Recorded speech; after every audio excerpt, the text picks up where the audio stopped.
জিনগত কারণগুলি হাড়ের ভর নির্ধারণে প্রাথমিক ভূমিকা পালন করে, তবে আমাদের জীবনযাত্রার কারণগুলি যেমন খাদ্য এবং শারীরিক কার্যকলাপ সমানভাবে দায়ী। যদি আমি শুধু হাড় বলি, কোন পুষ্টি আপনার মাথায় প্রথমে এসেছিল? এটা ছিল ক্যালসিয়াম, তাই না? হ্যাঁ, এটি আমাদের হাড়ের স্বাস্থ্যের জন্য অত্যন্ত গুরুত্বপূর্ণ। আপনি কি অন্য কোনো কারণের কথা ভাবতে পারেন যা আমাদের একটি সুস্থ হাড় এবং একটি শক্তিশালী কঙ্কাল তৈরি করতে সাহায্য করতে পারে? আরও অনেক কারণ আছে। আরও জন্য চেক আউট করা যাক। ভিটামিন ডি স্তর। ভিটামিন ডি ভালো হাড়ের স্বাস্থ্যের জন্য অত্যন্ত গুরুত্বপূর্ণ কারণ এটি ক্যালসিয়াম শোষণ এবং ব্যবহারে সহায়তা করে। আপনার ভিটামিন ডি পরীক্ষা করুন।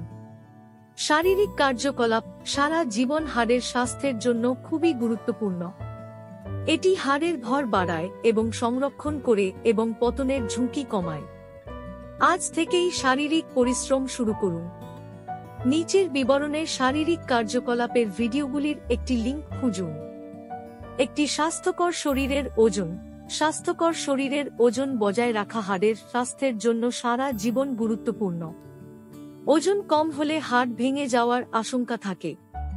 স্বাস্থ্যকর খান এবং বিএমআই সীমার মধ্যে আপনার ওজন বজায় রাখুন। প্রজনন সমস্যা। যদিও গর্ভাবস্থা এবং স্তন্যদান সাধারণত সুস্থ প্রাপ্তবয়স্ক মহিলাদের কঙ্কালের ক্ষতি করে না, মেনোপজের আগে অ্যামেনোরিয়া, মাসিক বন্ধ হয়ে যাওয়া, হাড়ের স্বাস্থ্যের জন্য অত্যন্ত মারাত্মক হুমকি। আপনি এই সমস্যার মুখোমুখি হওয়ার সাথে সাথে আপনার স্বাস্থ্যসেবা প্রদানকারীর সাথে দেখা করুন। কিছু চিকিৎসা শর্ত এবং ওষুধ, এগুলি বিভিন্ন প্রক্রিয়ার মাধ্যমে হাড়ের স্বাস্থ্যকে প্রভাবিত করতে পারে। আপনার স্বাস্থ্যসেবা পেশাদারদের জিজ্ঞাসা করুন যদি এই শর্তগুলি আপনার হাড়ের ঘনত্বকে প্রভাবিত করতে পারে এবং আপনার হাড়ের স্বাস্থ্যের আরও মূল্যায়ন প্রয়োজন। ধূমপান এবং অ্যালকোহল হাড়ের ভর হ্রাস করে এবং ফ্র্যাকচারের ঝুঁকি বাড়ায়। ধূমপান এবং অ্যালকোহলকে না বলুন।